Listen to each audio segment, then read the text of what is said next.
A couple months ago on Solomon Nelson's channel, there was a Lyle McDonald piece of commentary in which he went to war with the quote unquote five big barbell lifts. And Lyle mentioned this video being meant to push back against a certain kind of Are these the best movements for lifter, hypertrophy?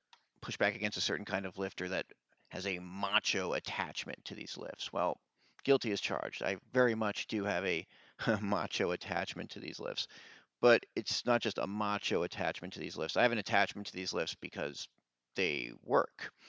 So yeah, I feel like this video needed a trigger warning. If this weren't Lyle McDonald, Solomon Nelson, or if it was like one of these science-based dudes like a Jeff Nippard, I just would have gone straight to the comments and trolled. But because, I do like Lyle and Solomon's content a great deal, they have a lot of great information. Like, believe me, Lyle's going to forget more about fitness and training in this lifetime than I will ever learn. I engaged with the content in good faith, and I think Lyle did make his case pretty persuasively, but he makes a much more nuanced case than his clickbaity title would suggest. And all these titles are clickbaity. And, you know, where I have issues with Lyle and where I push back is I feel he kind of contradicted a lot of the rationale of his training to failure videos. Like a lot of the good overall logic in his video about training to failure, I feel he errs from in this video.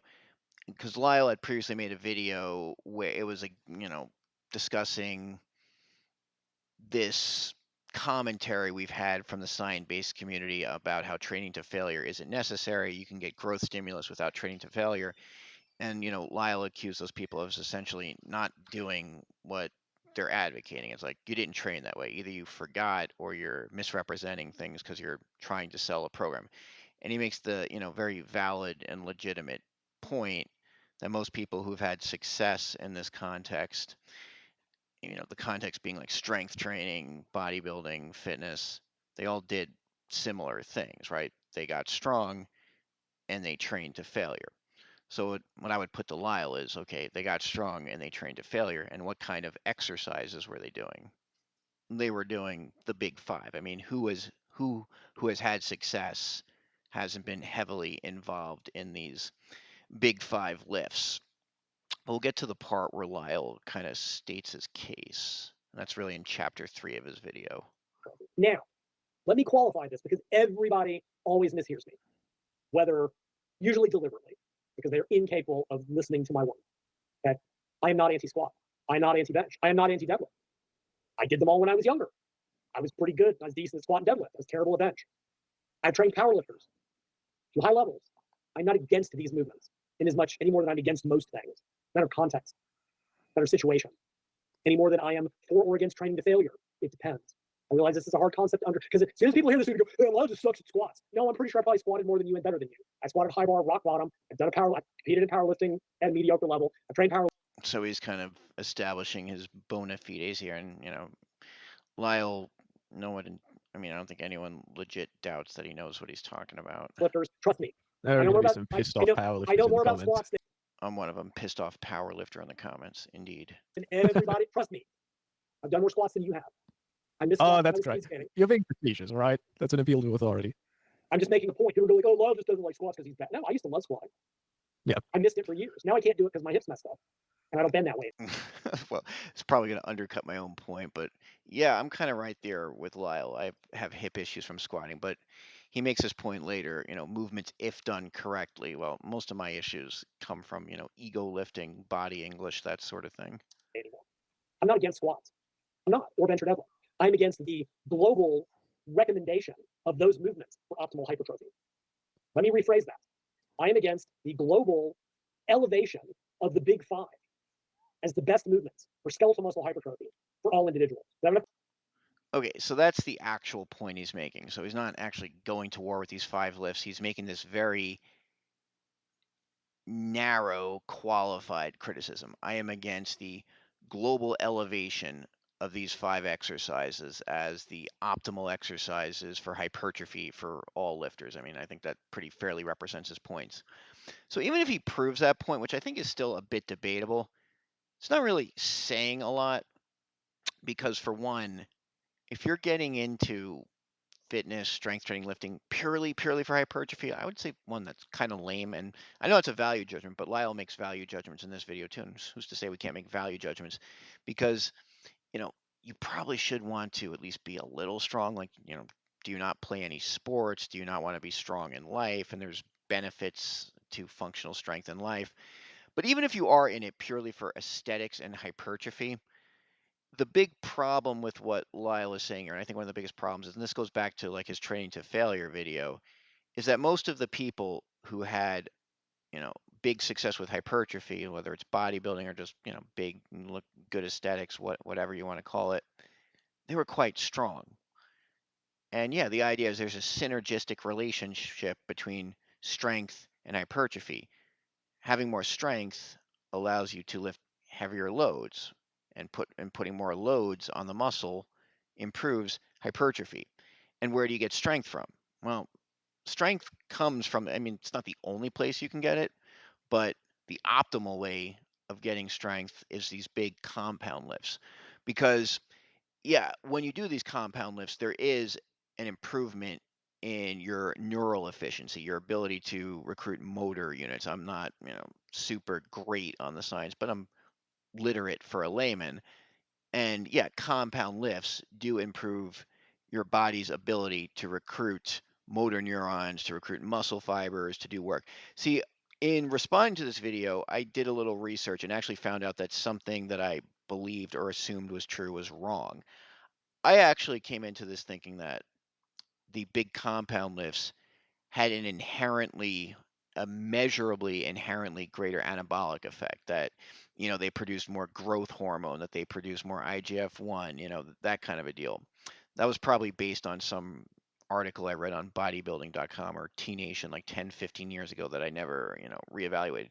But as it turns out, no, the compound lifts, they actually do produce higher levels of growth hormone and other, hormones related to muscle growth in the immediate aftermath of workouts, but as the research and science describes, it's transient, meaning it's temporary and it doesn't ultimately make a difference. So, in terms of like direct anabolic effects, yeah, there's nothing inherently better about compound lifts versus the isolation exercises.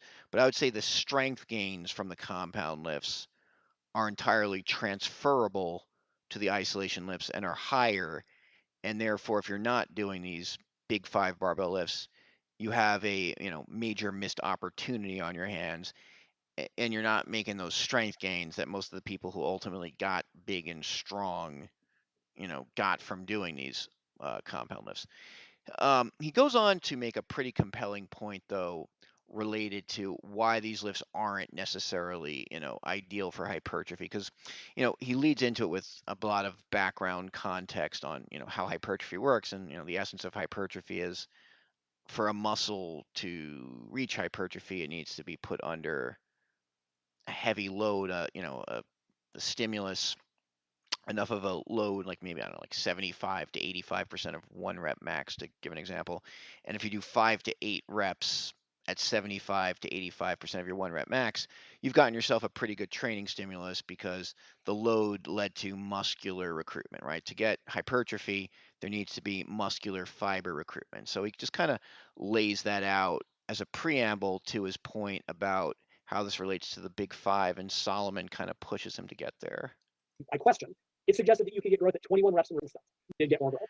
So he's like in his whole reps in reserve and why training to failure is important. And this kind of relates to the earlier video I mentioned before. And yeah, he's discussing, how some rep ranges are more ideal for hypertrophy because if your muscles are under enough load throughout those rep ranges, you're getting more growth stimulating reps. Like if you do a set of 25, and that's like, I don't know, I'm just doing back of the napkin math, like only 40% of your one rep max, really only the last 4 reps or whatever are quote unquote hard and are giving you enough stimulus, enough load to have enough enough fiber recruitment to promote growth. But if you're lifting heavier in a lower rep range, like 5 to 8 at like 75% of your one rep max, most, if not all of those reps are going to be growth stimulating reps. And that's, what he's getting into 0 to 3, here. maybe 0 to 4. All That's right. So where is this going? How does all this relate to the big five? So that's Solomon being like, all right, how does this relate to the big five lifts? And yeah, Lyle gets into it and makes the point that, all right, so when we talk about training to failure, sometimes we talk about training an exercise to failure, which actually doesn't make a lot of sense because we don't train exercises to failure. We train muscles to failure, muscle fibers to failure. And if you're doing a compound lift, like a squat, bench press, and you fail, well, the exercise failed, but since it's a compound lift, well, what muscle failed? Did you, fail because of your quads? Did you fail because of your hamstring? So you don't have this sense of knowing which muscle fibers were recruited and which muscles failed.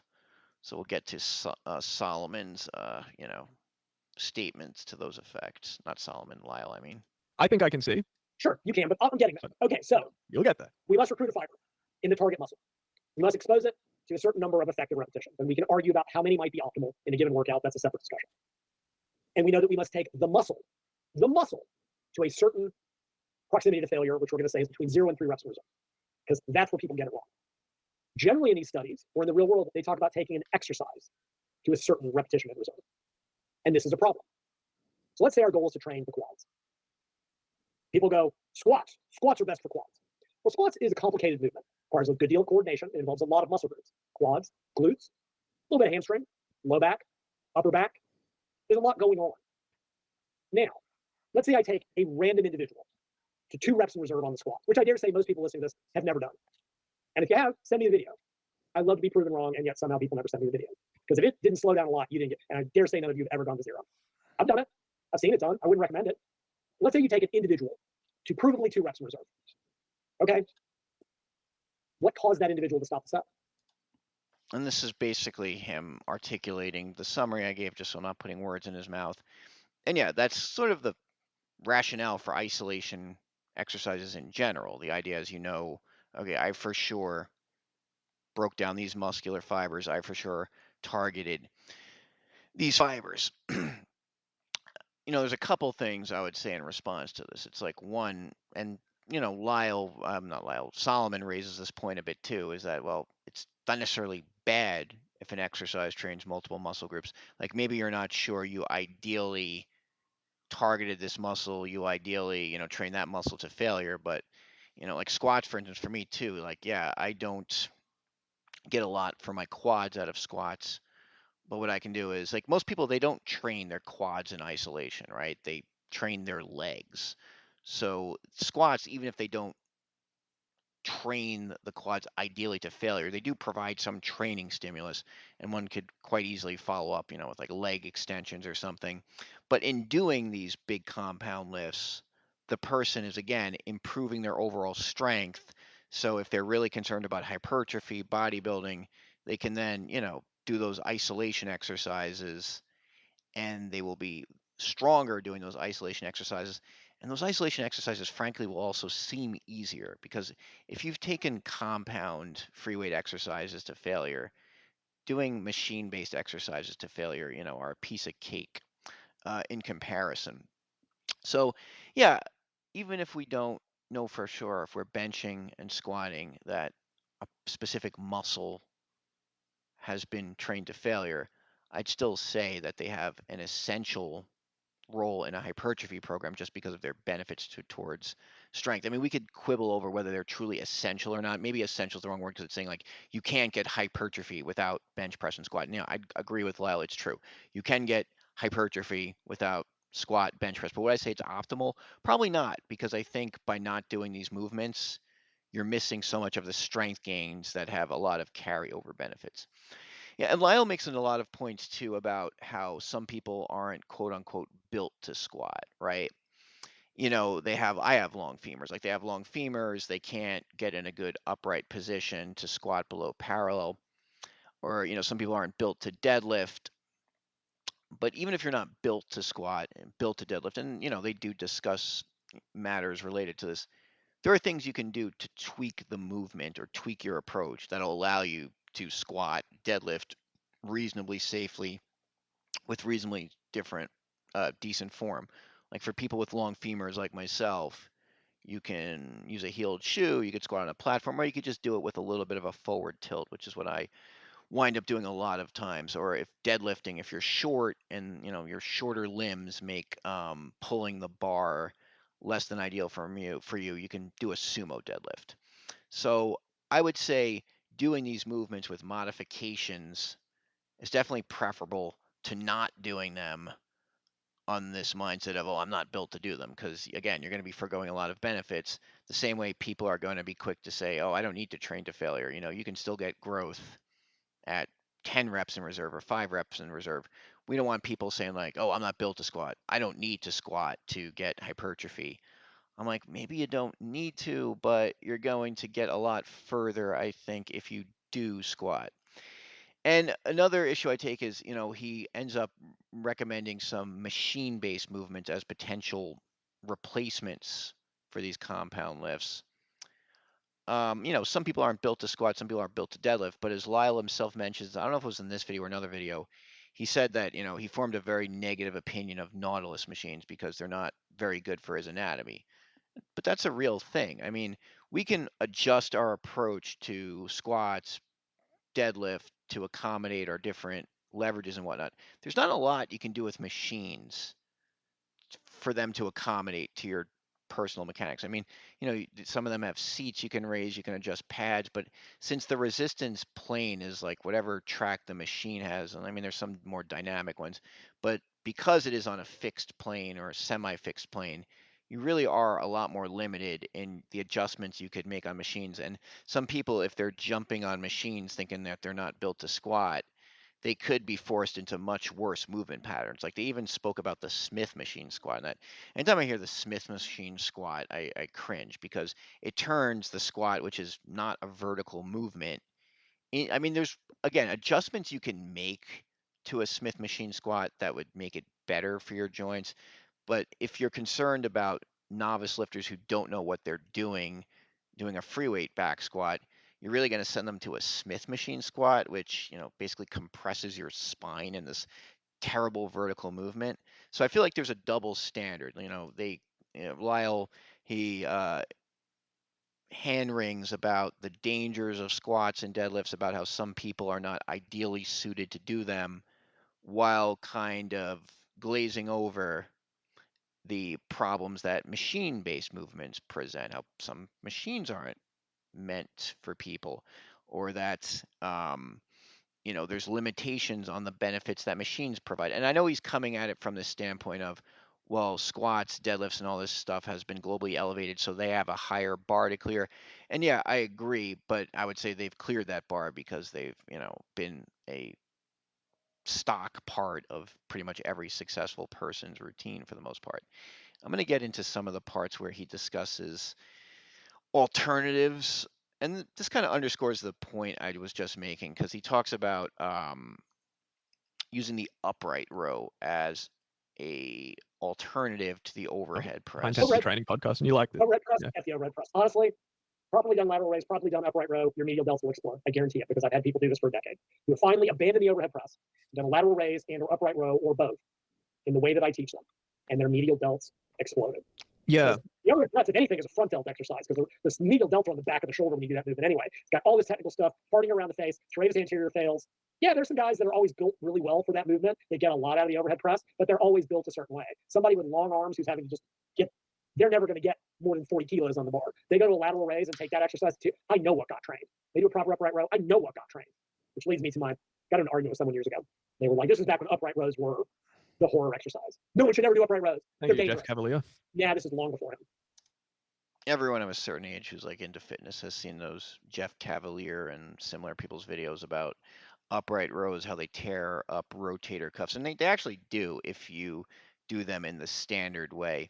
But Lyle makes a point here about, yeah, upright row is fine if done correctly, and he proceeds to show people how to do it. This is back in NFW days.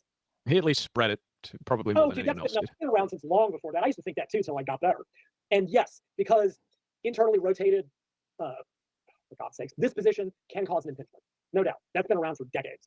And if you do an upright row that way, yes, you can get an impingement. And that's fine. And they were like, well, here's why the upright row is dangerous. I said, okay, hit me. They go, well, most people do it wrong. I go, that's non-discriminatory for the upright row. People do every exercise wrong. I've seen people screw up wrist curls, right? Saying people do it wrong is not an argument, right? And there were a couple others. I said, okay, so let me get this straight. You're telling me that you think the upright row is a problematic movement, but you recommend squat, bench, and deadlift to everyone because those movements are never done incorrectly in the weight room and have no risk. Are you kidding me? I had someone in my group do that recently. They tried to make the argument that because of that slight internal rotation, there was a slight risk of impingement. And then they were like, something came up and they were like, oh yeah, rugby's a great sport. I'm like, so let me get this straight. Lateral raise is dangerous. Rugby is fine. Cool story, bro. Let's just draw this the dumbest line in the sand I've ever. I guess just to steelman that argument, you could say there may be nothing inherently wrong with a properly executed squat, bench, or deadlift, whereas there is something inherently wrong mechanically with up. Well, yeah, but that would be this because the. And that was a very valid point Solomon made, and that's why I'm a fan of their content. You know, he applies a lot of his critical thinking skills that seem to be honed in like philosophy and maybe his law background to fitness. And yeah, you know, Lyle rightly talks about how any number of exercises are performed incorrectly. And he says, well, that can't be used as a rationale to dismiss the upright row. But as Solomon just kind of, I'm not even sure if this is really his own argument. He may have just been steel manning it, you know, just as a thought experiment. But what he says here is actually true though, because kind of the standard way of doing an upright row is bad for the shoulders, and that's why I would say it's a little bit different. Like, because Lyle then goes on to demonstrate how it's possible to do an upright row without hurting your shoulders. And I've actually been doing upright rows along those ways, and I agree it's actually a pretty good exercise. But that's not the way most people do it. And you could even say like most people squat poorly.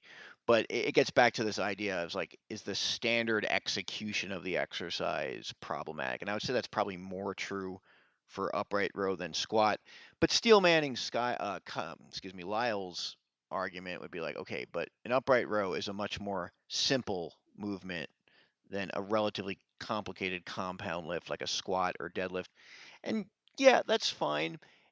And this kind of gets into another issue I had with his discussion is because, you know, he talks about how squatting heavy or failing a squat, you know, it could be a career ender. And yeah, I guess that's true, strictly speaking, but some of, you know, it kind of bounces back and forth between is this video meant for novice lifters or is it meant for more advanced lifters? I mean, I guess it's meant for people throughout the continuum. But I feel like a lot of the risks they express here, you know, that they say are like inherent with these big compound lifts, like, you know, the career ending squat, they're assuming people are lifting heavy, right? Because if you're a novice lifter who doesn't really know how to squat, well, you shouldn't really be, obviously, you shouldn't be lifting heavy, in which case the risk of a quote unquote career ender is a lot less present. Like if a woman is squatting for the first time, she could do it.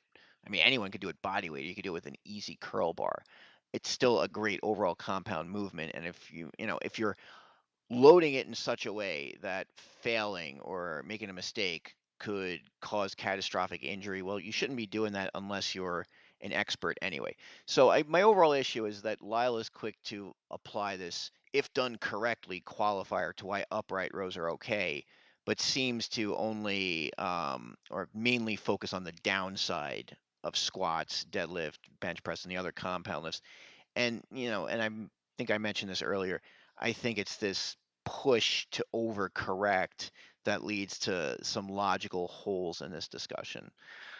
So I'm going to go to a part where he makes a value judgment about, you know, why does anyone need a 200 kilo squat? So there you go. That's a big five. Like I said, I generally, if I was going to train someone for bodybuilding explicitly and we had access to the equipment, I don't think at this point in my career, I wouldn't even teach them the big barbell movements. I'd just start them on machines. And I think if you just start somebody on machine, again, you're going to miss. Well, for one, this is assuming the person isn't an actual athlete and doesn't want to actually get strong, but they are and would be missing out on those opportunities to get stronger and get more hypertrophy that, you know, they'd lose from foregoing the big lifts that have worked for everyone. Yeah. And not even, I mean, why? I mean, that younger me probably wouldn't have taken that. Like at this point in my career, like, why? I guess a lot of people actually just like them, keeps them coming. Like the fact that I don't hate the squat. I don't. It's people aren't built for it. A lot of people I consult with, they're like, look, I still enjoy back squatting for whatever reason, or even deadlifting. And that's great. tell them to keep it in as a movement rather than as a lift, if that makes any sense. So simply because if they don't have good levers for it, also trust me, folks, as you get older, and I am old, trust me, it will wear you out. As a official member of the old fart club in my gym, the grand majority of guys, they always want to talk about the good old days, which I don't care about. I don't care how much they benched in high school. What he may be doing here is over extrapolating from a sample of one. I mean, the funny thing is, like, yeah, I'm actually on the same page with Lyle here because, yeah, squatting has taken a toll on me, but I blame myself because of, ego lifting and whatnot. If you squat with full range of motion and don't do dumb stuff, if anything, it should probably be conducive to, having a healthy biomechanics and healthy joints. I mean, if you're doing it, yeah, under crushing loads, probably at some point, but I would say that same risk would present itself if you're doing machines with less than perfect forms. There can be kind of like a snowballing effect from that either. I think that's more speculative than he's saying. I don't. I just want to train and leave. Every single one of them, almost without fail, they're like, yeah, when I quit trying to back squat heavy, that's when I got my life back because I don't hurt all the time. There is a, Hmm. with dotage comes not only decrepitude, but sometimes wisdom. Or at least you learn not to, or at least you learn not to do so much stupid crap. But with people that I've consulted with that want to maintain those movements, but either they have hypertrophy or whatever as a goal, I'm like, look, fine, use that as a movement. Meaning, do a couple warm-ups, do 2 sets of 5 to the first bar speed slowing.